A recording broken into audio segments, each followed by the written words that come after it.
Inspired by the Robert Greene's masterpiece, The Art of Seduction, this video presents the 9 seducers types in the word and explores various strategies and tactics that people can use to attract, seduce, and maintain the interest of potential partners. We all have the power of attraction, the ability to draw people, to seduce. All we need to do is to realize our potential and understand other people's needs. Seduction is a language, but it is a language that is mostly nonverbal. It's a game of entering into their spirit, by learning what excites people, what triggers their level of fascination, what would repel and repulse them, entering into their mind space and making them think about you. You master the game and you'll be able to seduce almost anyone. The way we attract people can be defined through the following types. The first type is the Siren. The Siren has an abundance of sexual energy and knows how to use it. She represents a powerful male fantasy of a highly sexual, supremely confident, alluring female, offering endless pleasure and a bit of danger. She is dangerous, and in pursuing her energetically, the man can lose control over himself, something he yearns to do, offering him the variety and the chase that he craves. The Siren is a mirage. The intellectual is often the one most susceptible to the siren call of pure physical pleasure because his life so lacks it. The Siren does not have to worry about finding the right victim. A highly feminine and sexual presence, even to the point of caricature, will quickly differentiate you since most women lack the confidence to project such an image. Once the Siren has made herself stand out from others, she must have 2 other critical qualities: the ability to get the male to pursue her so feverishly that he loses control and a touch of the dangerous. A Siren is not an easy prey, she is slightly elusive and distant, a fantasy come to life. Keeping a man at a proper distance creates respect so that he doesn't get close enough to see through you.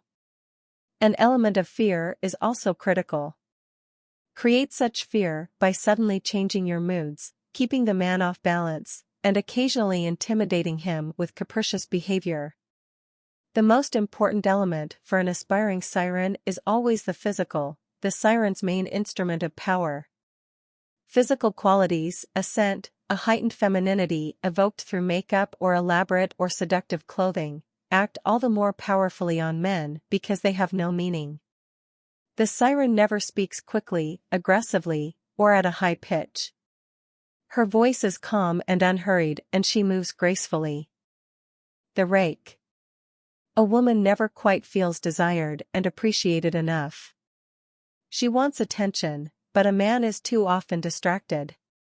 The Rake is a great female fantasy figure.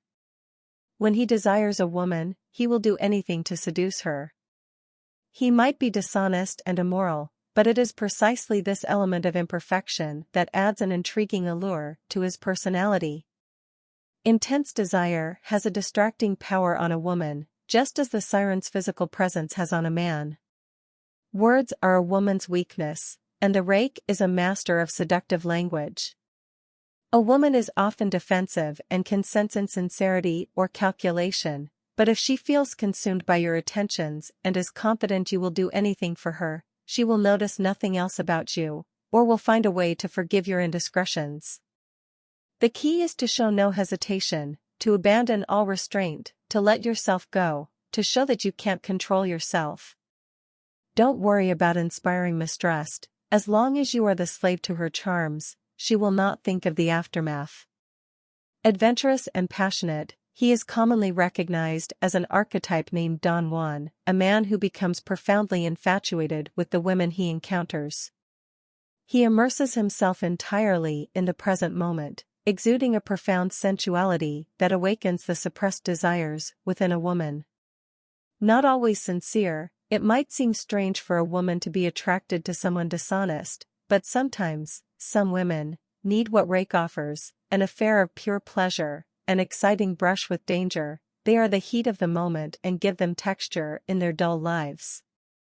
The ideal lover is rare in the modern world, for the role takes effort. You will have to focus intensely on the other person, fathom what she is missing, what he is disappointed by. People will often reveal this in subtle ways, through gestures, tone of voice, and a look in the eye. If the other person has the ideal quality or the ability to bring to us what we are missing, we fall in love. The key to following the path of the ideal lover is the ability to observe. Ideal lovers thrive on people's broken dreams, which become lifelong fantasies. The embodiment of the ideal lover for the 1920s was Rudolph Valentino. Everything he did, the gifts, the dancing, the flowers, the way he showed scrupulous attention to the details that would signify how much he was thinking of her. The image displayed a man who artfully extended the process of courtship, elevating it into a captivating aesthetic journey. Valentino was despised by men since women began to demand that they live up to his standard of being patient and attentive. However, there is nothing more captivating than displaying patient attentiveness. It elevates the affair to a sublime and artistic level, making it more than just about sex. The potency of a Valentino, especially in today's world, lies in the scarcity of individuals who possess the skill of appealing to a woman's ideals. It has become a lost art, making it even more captivating. The dandy. Many of us experience a sense of restraint in the narrow boundaries of the societal expectations placed upon us. Our attention is immediately drawn to individuals who possess a greater sense of adaptability and uncertainty than we do. We are captivated by those who can craft their own unique identities. Dandies play with masculinity and femininity, they fashion their physical image, they are mysterious and elusive, and they live for pleasure. Dandies excite us because they cannot be categorized and hint at a freedom we want for ourselves. Dandies exist to please themselves, love beauty, and like to be different. Dandies can be both male and female. They stand out in a manner that is both visually captivating and artistically pleasing, while maintaining a sense of refinement and never try too hard to get attention and yet always seem to attract it. The dandy places immense significance on their physical appearance, showcasing meticulous attention to even the finest details, which can sometimes appear quite feminine. The natural seducers. The natural is a reflection of those golden years of comfort and innocent affection, childhood. Naturals remind us of who we once were, a spontaneous, honest, playful human being. They have a balanced mix of masculine and feminine qualities, combining grace and attention to detail with childlike innocence. Everything seems easy with them, they are open, genuine, and sweet, making us want to protect them. They are comfortable with their weaknesses and flaws. They are graceful and seem to age less rapidly than other people.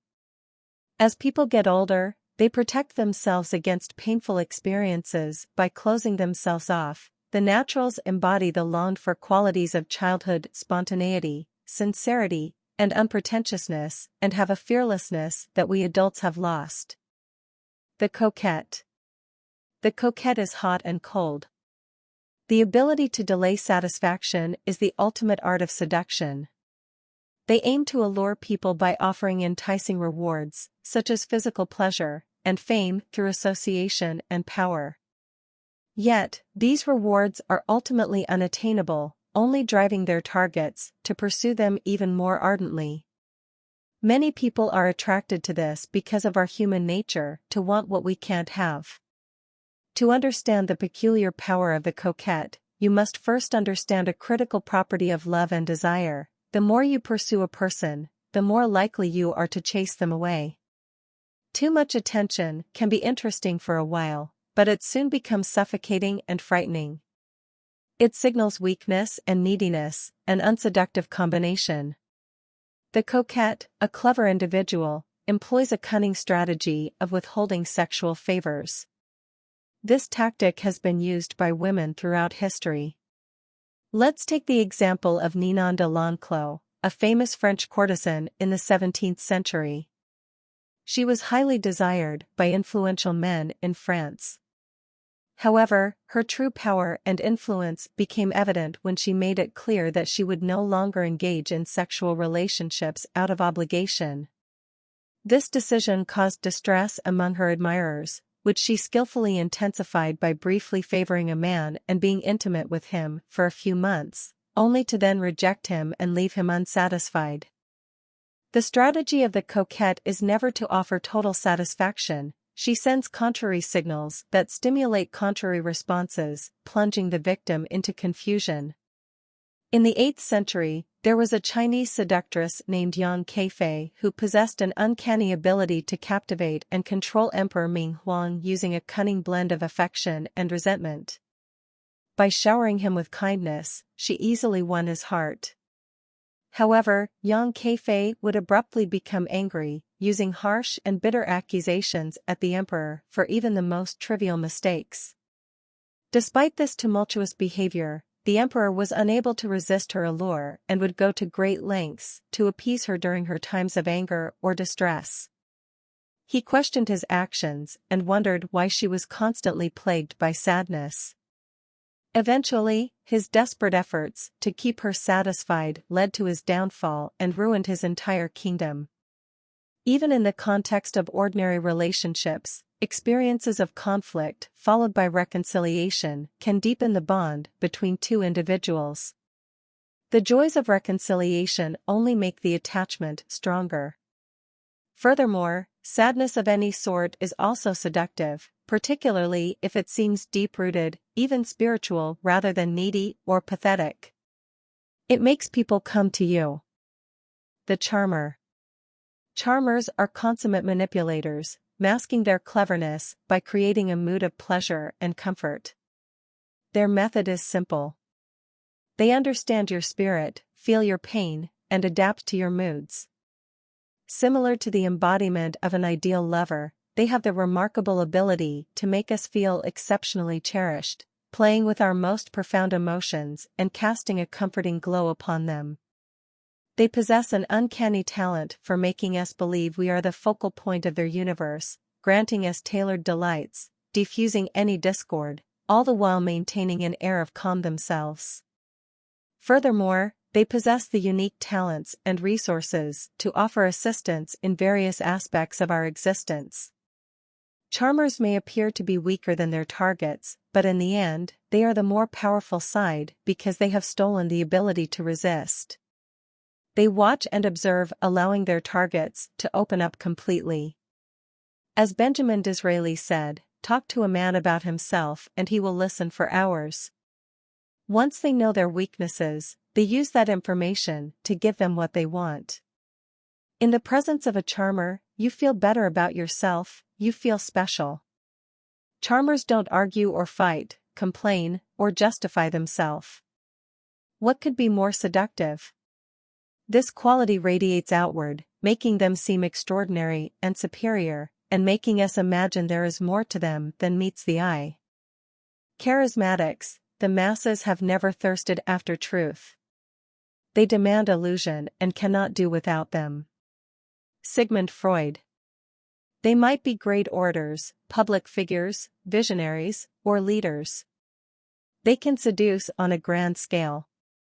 The charismatic seducer is the type that enters a room and steals the attention. Their charisma seems natural, as if it came from something mysteriously. It is not always obvious what makes them charismatic. It could be the smoothness of their use of language, the fire in their eyes, or their self-confidence. Some people follow them, especially the ones without a purpose, because they act like they know where they are going. People think that their confidence must rest on solid foundations. The charismatic seducer is an exciting person. Their self-confidence and air of purpose make them attractive to people who lack those properties and desire them.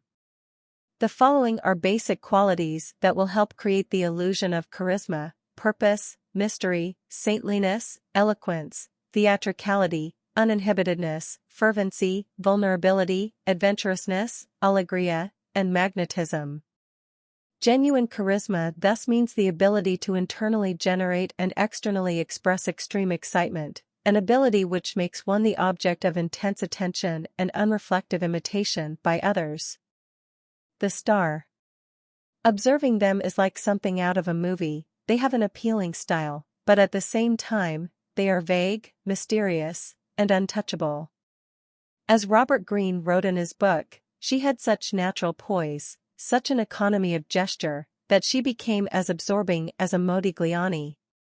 She had the one essential star quality: she could be magnificent doing nothing. Berlin actress Lily Darvas, on Marlene Dietrich. A star must stand out, and this may involve a certain dramatic flair.